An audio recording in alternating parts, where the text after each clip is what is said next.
Good evening and welcome to African Voices Platform Radio and TV. I'm your host, Tchiyiwe Chihana, and tonight we have a very special guest. I am talking about a creative that I have so much respect for. So Black History Month is imminent. So as we prepare to celebrate Black History Month here in Sheffield, we're delighted to speak to the visionary behind this year's Showroom Cinema program, Chim'Di. Good evening, Chim'Di. Hi, good evening. Lovely to have you. Thanks so much for joining us on AVP. Is this the first time you've been on our show? Yeah. This is the first time I've been on your show. Yeah. Oh, goodness. We have to make the most of it then. So I understand that this festival is themed Intergenerational Fusion, Empowering Black Minds, and it's going to be running for a month. And that will be from the 5th of October to the 2nd of November. What's it aiming to do exactly, Chim'Di? Um, so pretty much the program this year is looking to, like the name said, kind of infuse the different generations that we have, and also just kind of empowering them. So looking at, the older generation or the more mature generation, and then looking at what their stories, looking at what they grew up with, and then looking at the stories that are within the younger generation now, and seeing how we have similarities, how we have differences, opening the kind of the forum for us to have that conversation and just enjoy the wisdom from each other and learn and grow from each other. Yeah, and that's why it's empowering Black minds, because that's what it will do, is empower us and enrich us and celebrate us as well to go forth and do more. Oh, it sounds really exciting. I mean, I've seen your work, so I imagine that touch is exactly what we're going to be getting from this festival. Um, but what is it you do with the Showroom Cinema, Chim'Di? So my role is I'm the community coordinator. So what I do is I go out into the community, meet people, and kind of find a way to represent the communities in Sheffield within our cinema program. So like for example, the Black History Month program is to showcase, give the Black community, the African diaspora community, a voice, and that's what the showroom wants to do now, is to or continue to do, is to keep impacting our program with the communities around us, showcasing more programs that we can, like, the showroom is the second biggest independent cinema in the UK. So having that. I didn't know that. It Yeah, is. so Ah, it is a big thing to have in Sheffield, and yeah. having a huge community, having a huge cinema that Mm, has such a good standing, it has to be reflected within the community. And it is a shame when I do go out and speak to communities and they yeah. haven't heard of the cinema. So it's kind of bringing the cinema to communities and giving them a voice and letting them see the cinema as their own as well, to represent them and to allow them to have, or everyone to have, that creative space Mm. within the showroom. Brilliant. So what's been the process then? How have you been selecting the films for the festival? And are there any standout stories you would want to engage us with?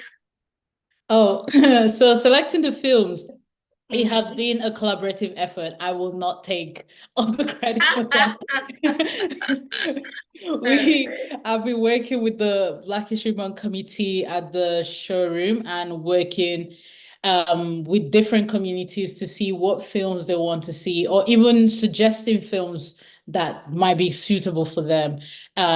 Like for example, I'm currently working with Utopia with their young programmers, which is a program that's giving young Black people an opportunity to understand more about what goes on with film programming an event, the logistics of things, and just going into the nitty-gritty of it, but also keeping it fun.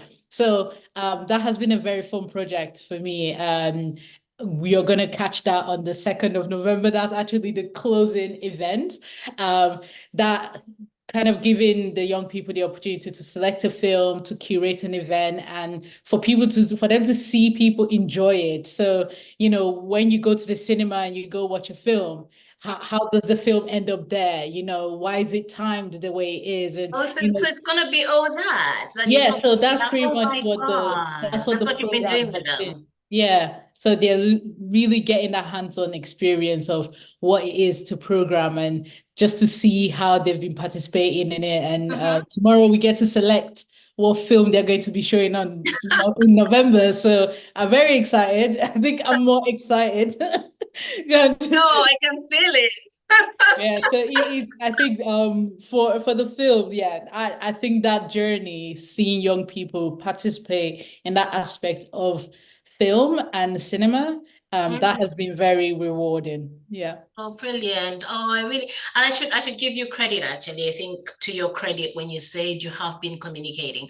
Of course, I mean the thinking behind it has really been your work, but I think as African Voices platform, we should acknowledge that we have been in the consultation process with, so and other organizations around the city as well. We have seen that. So it's getting there. It's getting there. I can't believe how soon. I mean, when does it start? I think let's give people the dates, the actual dates.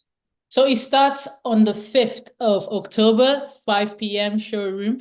We're going to have a welcoming opening event that starts off the season, and it starts off with the film screening of Rocks.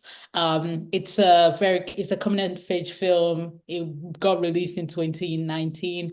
It's a very powerful film. I feel starting the season with Rocks kind of gives us this light-hearted but meaningful kind of draw into just Black British life, but also focusing it on young people as well, and what things that they go through as well mentally, and drag like kind of sucking you into just the mind frame of the season of what we're going into. But also it's a lot of joy because it shows community, it shows friendship, it shows passion, it shows love.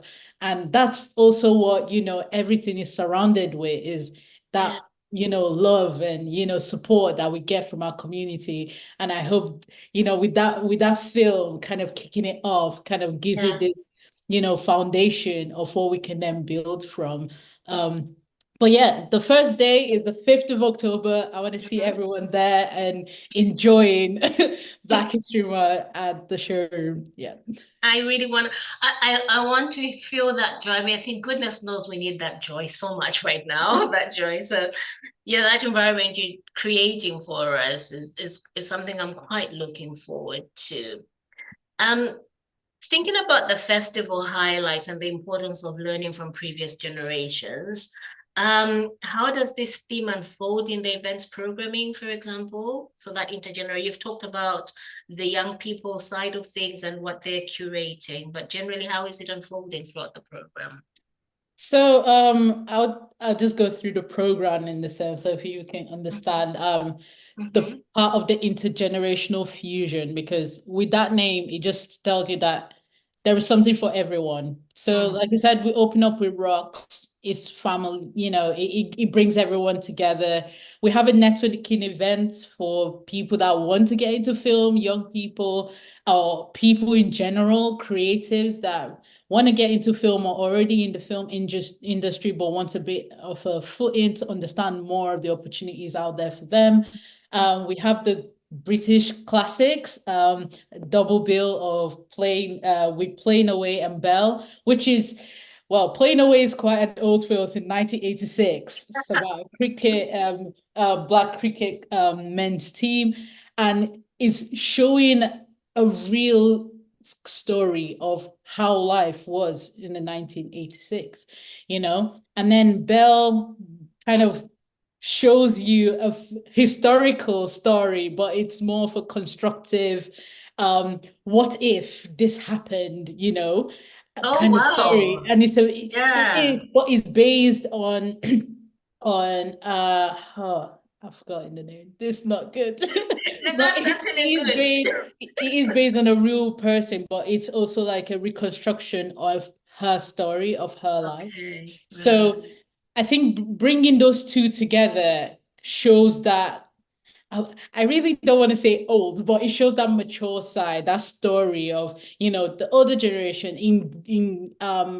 in Britain and the lives that they lived and the story that was told to them and what they grew up with. I mean, was in 2013. It's not that old, but it's There's a about certain generation 11 as well years. that Yeah. relates to So it's that. not So, quite yeah. recent, but it's kind of, it goes back, but it kind of gives us this duality of, something fantastic, but it's also historical. It's also something that we can sit and think about. And we go down to The Last King of Scotland, which is a film screening that is to celebrate Uganda's Independence Day, which is on the 9th of October, but we're screening this on the 19th, which is 10 days after. So it's to celebrate it. We are That works still. It's to celebrate the Independence Day, and we're working together with Alpha and Omega Church to put this screening together. Please come through.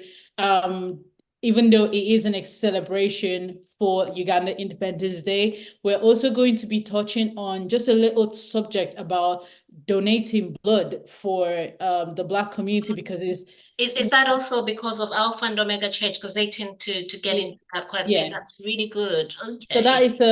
that's a big message that they want to get out there, because we of African descent, our blood is really rare. It's not rare, but it's short. Like, we don't get enough blood So donation, and nice. it's something that they are passionate about and they would like to touch on. So please do come down and celebrate with them, but also get informed about this process. And if you want to if you want to take part and donate your blood as well, that would be great. They'll give you more information on this.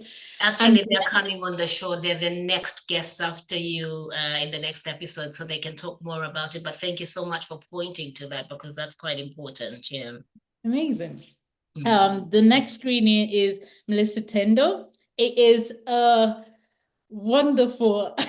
I say this because do you know, I'm listening to you and I'm like, does Chim'Di realize she had that we're novices in this world of hers? And you're so enthusiastic. I'm like, you're taking me anyway. You're taking me down that journey.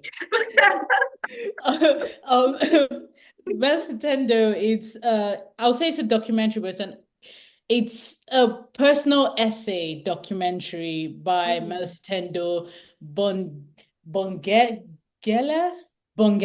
Melissa Tendo Bongela. It's a personal essay documentary of her life living in apartheid South Africa. This is in partnership with Take Collective, and our wonderful Silas Sabanda will be hosting. So That's come down. brilliant. But we're also going to have a Q&A with the director. On what date is that? On what That's date? the 22nd of October. The 22nd of October. That's good. Yeah. So we can, our South African audience, this is right up your alley. So yeah. Yeah. I would say, because I love experimental, poetic style of documentary. I'm still unpacking it. It is really beautiful. It's really beautiful. So please come down, and you have the opportunity to watch, to have a Q&A with the director as well. And if you do miss it, it's fine. We have 2 other dates that it's screening from that on. So that's fine. You can still catch it if you don't catch it on the 22nd. The next film that we've curated is Dayomi. Again, another documentary that I like that one. Yeah, yeah. I love it. It's about returning African art form and artifacts, culture back to its home.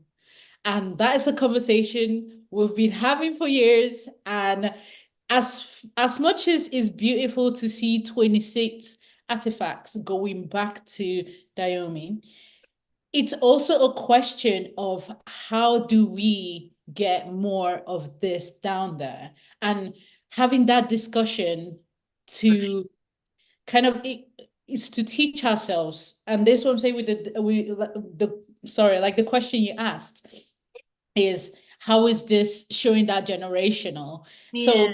this is literally a story of the artifacts coming back home. That already is, if it doesn't touch on 7 generations, I don't know what it's touching on. Yeah, nothing else will. Nothing Yeah, else so will. it's seeing, being in that space and having that discussion. So this will be accompanied with an audience discussion that we're going to say and talk about what it means for our artifacts to come back home.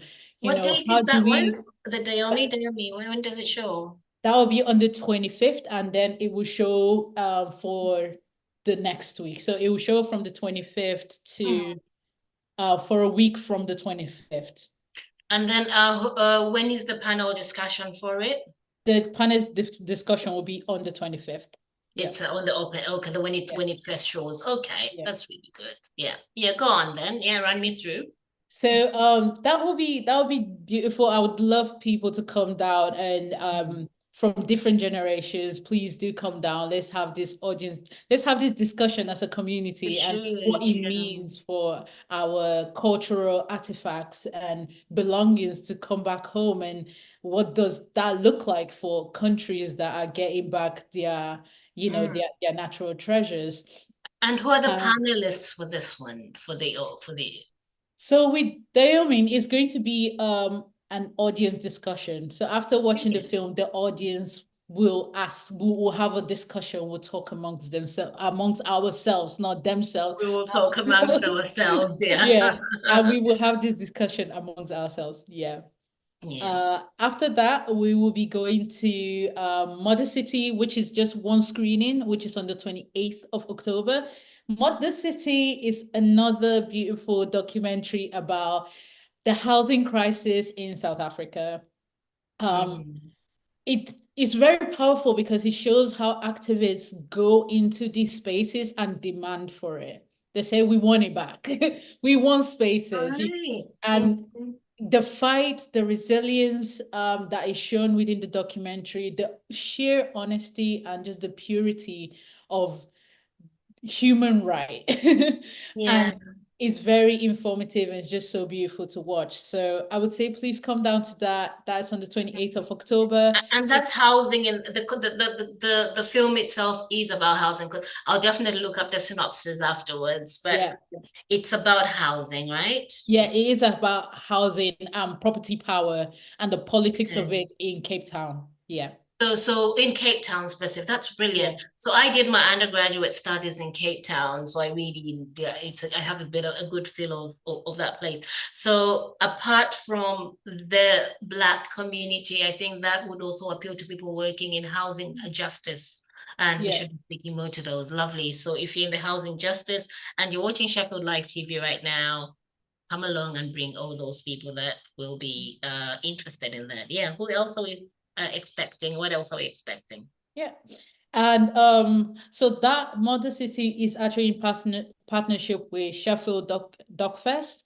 And that is part of their program, which is Doc Nights that they run through the showroom. So yeah, that's a powerful program. And the closing event, which is the Young Film Curators New Roots in partnership with Utopia Theatres. Like I mentioned before, that is like a project that is dear to my heart and is for the young people to showcase a film that has been selected, well, that we have selected through the program and curated together with the young people.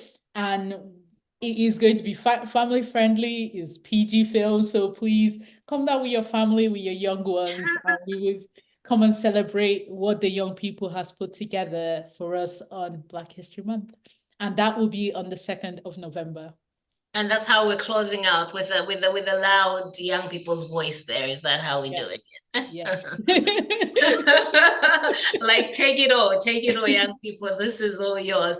Has there ever been any curation with a young Black group before for Black History Month at all, like what you've done this year?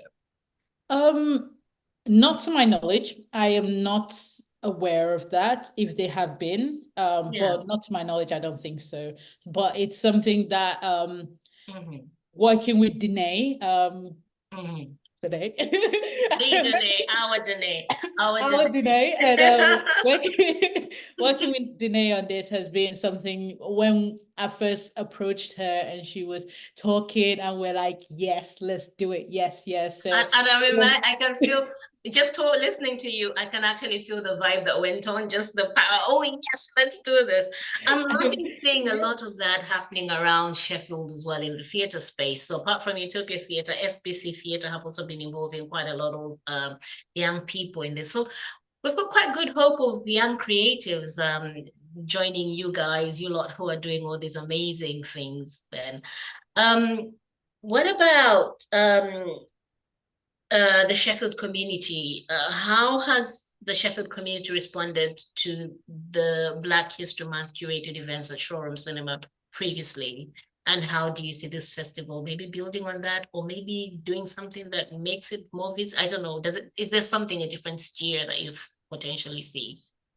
So I'm relatively new to my role, so I can't really speak much about previous years, but from just the conversation from the community's just awareness of Black History Month, it hasn't been much from the awareness of the showrooms event haven't been kind of known to them as much. So I feel like this year it was very much collaborative, and like I would say, I would not take as much credit as you think. It's literally going into those spaces and just asking people what they want to see, or the best way to make cinema accessible to them. And I think this year it's more about building a foundation with the showroom and community groups and just the community of Sheffield, especially communities that have been underrepresented, to see themselves in the cinema and to see that they are welcome in the cinema, and the cinema will make room for them and make it accessible for them. So please reach out to us, reach out to me, and I'll be able to collaborate with you on events that you want to do, because that's what we want to see more of in the cinema as well. We do show a lot of films. We show a lot of independent films, which are beautiful. We show films from across the globe. So there is a film, there is a program for you. Do not think that, oh, it's the showroom. No, we can own the space, and we want to own the space. We want to own the space. The very first conversation you had with us about the vision you had, I think that was what was being said. Like, let's just own and occupy the space. Let's make people feel comfortable, open it up as much as possible. But I think the weather is a bit of a deterrent, because we kind of wanted to spill out onto the street a bit. But I think the weather might not allow something like that, right? I think it's slow and steady. It's slow and steady, and if the community shows up, and we hope that they do show up, and it's still building that trust, and we're open to build that trust with the community. So we do understand, like, step by step, and we know that we start with a good program, and then we build on that. Yeah. Build on that. We haven't talked about pricing. Is there a price related to these activities? What does that look like? And where do people go to get those tickets? Okay, so we are so for community groups, please do reach out to me. I'm pretty sure Chinwe will be able to send you my details. Yeah. But, we'll put just look beneath here if you're watching on Sheffield Live. We'll put it on the lower third, so just check out that email that's showing up. But yeah, please reach out to us. We do have community tickets going out. We do have tickets to for people who are not able to afford the full prices, which is totally understandable. So we will make room for that. So please reach out to me, and we can discuss further on that. The prices will be on the website. The opening event, the socials are free. You can come in freely. You won't need to pay for that. The networking event is for POC, people of color within the creative industry. It is also a free event, so please come down and do not feel restricted by. Is that the one on the 5th of October? So the opening night, which is the 5th of October, is free. So the The social is free and the welcome talk is free. You would just need to pay for the film screening, and the information will be on the website there. And like I said, community groups, reach out to me and we'll be able to speak more on community tickets, which are cheaper. And the POC networking event Behind the Lens, which is on the 11th of October, will be a free event for people of color, exclusively for people of color. Brilliant. It sounds really great. I'm going to ask you one question before I actually say bye to you. What role do you think Black creatives, filmmakers, and artists play in shaping the narratives of future generations? Oh, that's a big one. I feel like it's sitting right in your soul because you've been kind of alluding to it. So I just thought, let me get more clarity. I'm giving you the opportunity to just expand. You've just been suggesting things about, you know, the synergy between the past, the future, the present. So I'm trying to hear you out now in filmmaking. I think we're the storytellers, aren't we? Like, we see things and we create on it. Like, I will say this because I'm a filmmaker myself. So when you're looking at future generation, I think we're just going to merge. We're going to merge it all and then create a story out of this, you know, from all the stories. And like I said, it's building on what is already there, the foundations that are there, and solidifying it. I don't think Black creatives have a lot of stories to tell, and we are at a time that we support each other and we give each other a space to be ourselves, and it's no longer us asking for it, we're just taking it in a very strong, and it's not even a defiant way, but more in working in your purpose in that way. I feel like that. But no, definitely, we're not asking for it. We're just turning up, and I'm looking at work from Dig Where You Stand that really lit the fire under me. I'm looking at work of, you know, different creatives in Sheffield just doing their bits and just not caring about, you know, what the status quo is, because we're just breaking it down and like we are being and we're becoming, and we're just being. We are doing it. I love that. That's quite powerful. Also, just to say, we at African Voices platform will be speaking on the opening night. For those who may or may not be aware, but we recently got a license to have our own DAB station, and so we have the very first induction of programs on the 3rd of October. Then soon after that, we'll be joining the Showroom Cinema just to talk a little bit more about that and how you too can get involved and send us a proposal. We're looking for as many proposals as possible. We have 7 days to fill, and obviously with content like this that Chim'Di is creating, then I think we're as a community, we're going in the right direction, aren't we? We are, definitely. But please do come down to the opening night. It's the 5th of October, 5 p.m. We have Chinwe speaking, like she said, Rita Gill, Shiloh as well. And we have live music from Sheffield African music group, and also a poetry performance by Shaldo as well before the screening. So please come down and let's have a wonderful Black History Month. Let's have a wonderful Black History Month. But remember, every day is Black Day. We just have definitely. Every day is Black Day. So you've been watching African Voices platform with Chim'Di from the Showroom Cinema here in Sheffield. Really lovely to have you, Chim'Di. Thank you so much and good night. Thank you.